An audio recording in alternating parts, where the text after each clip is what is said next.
माताश्री की डेथ हुई थी। रोही आ गई। मैम क्या आने वाला है? मैम अपनी फॉर्म भर दीजिए कि अगर कोई इमरजेंसी आती है रोही मैम को या आपके बच्चे को।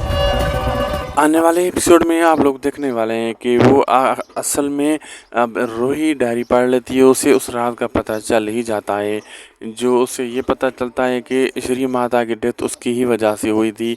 ये जो सदमा वो बर्दाश्त नहीं कर पाती और गिर जाती है रूही, और अबीरा उससे आवाज़ सुनकर पहुंच जाती है और अबीरा रूही को उठाती है और हॉस्पिटल ले जाने की कोशिश करती है और फ़ोन करती है अबीरा अरमान को, कहती है कि पुकी आने वाला है, जल्दी तुम पहुंचो।